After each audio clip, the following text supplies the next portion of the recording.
مهما اتكلم عن الغريبه بتاعت النهارده فانا شهادتي فيها مجروحه. النهارده اقول لك على انجح واظبط طريقه للغريبه هتطلع معاكي كده دايبه ومرمله، وعايزه اقول لك التسويه بتاعتها ممتازه. مش بس كده، عايزه اقول لك احلى مليون مره من اي محل حلواني. عايزه اقول لك ان كل الكميه دي بنص كيلو دقيق بس. ومش بس كده، هقول لك كمان على كل التفاصيل والتريكات اللي تخليها تطلع معاكي مظبوطه من اول مره، والمشاكل برضو اللي بتواجهك زي مثلا الغريبه بتاعتك كده بتشقق او بتفرش منك في الفرن. هقول لك برضو على كل المشاكل وحلها النهارده في الفيديو. بس اهم حاجه يا ريت ما تنسيش تعملي لايك كده وشير عشان يوصلك كل جديد، ونسمي الله كده ونصلي على الرسول ونبدا الوصفه على طول.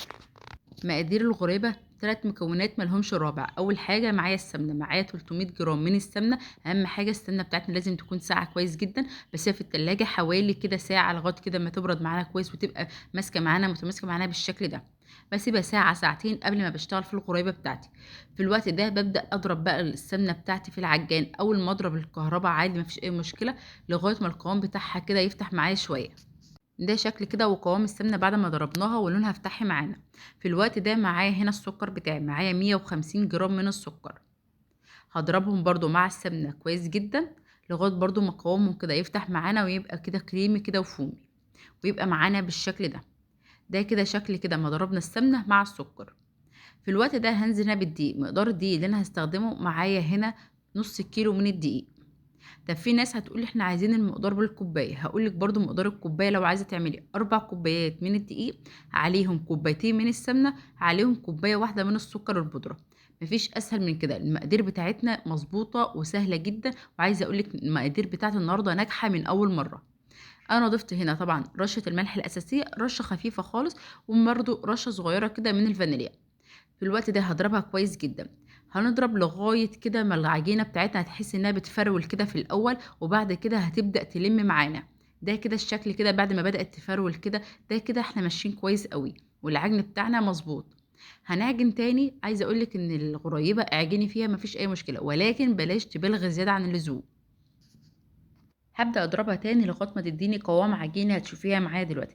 عجينة كده طرية ولينة وبتتشكل، ولكن بيكون فيها تلزيقة كده خفيفة. ده كده شكل العجينة بتاعتنا بعد ما اتلمت معانا بقت معانا بالشكل ده.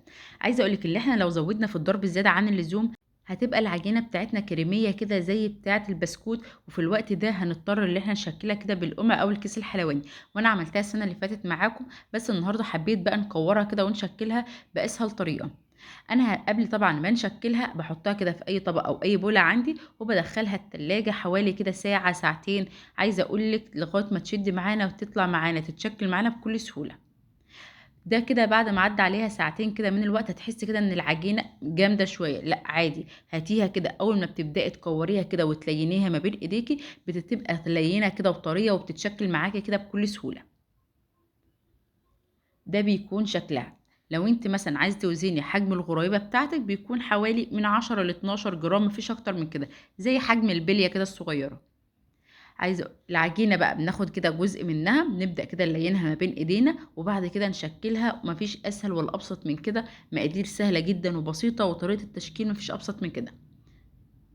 عايزه بقى تحطي مكسرات حطي، عايزه تسيبيها ساده مفيش اي مشكله. طبعا الصاج بتاعنا اللي احنا هنشكل فيه ما بيكونش مدهون اي ماده دهنيه، لان الغريبه بتاعتنا فيها ماده كافيه اصلا، فمش محتاجه ان احنا ندهن الصاج. وعموما النواعم العيد كلها ما بنحتاجش ندهن الصاج بتاعنا، لان هي اصلا بيكون فيها نسبه ماده دهنيه عاليه. انا هشكل بقى كل الكميه اللي معايا، عايزه اقول لك تشكيلها سهل جدا وبسيط ومش تاخد معاكي وقت. يا سلام بقى لو خدت الصاج ده دخلتيه كده عامل لما الفرن بتاعنا يسخن، دخلتيه كده التلاجة حوالي ربع ساعة. بتحافظ كده على الغريبة بتاعتنا ان هي ما تفرش مننا ساعة التسوية.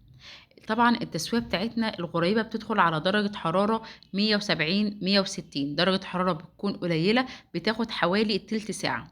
الناس اللي بتقول بتاخد 10 دقايق، لا طبعا هي بتاخد تلت ساعة، لانك لو خرجتيها بعد 10 دقايق هتحس ان هي يدوبك كده خدت لون خفيف من تحت، وفي نفس الوقت هي لسه عجين من جوه.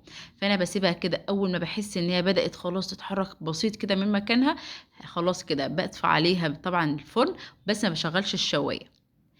ده كان شكلها زي ما دخلت زي ما خرجت، لا فرشت مننا ولا شققت ولا اي حاجة خالص.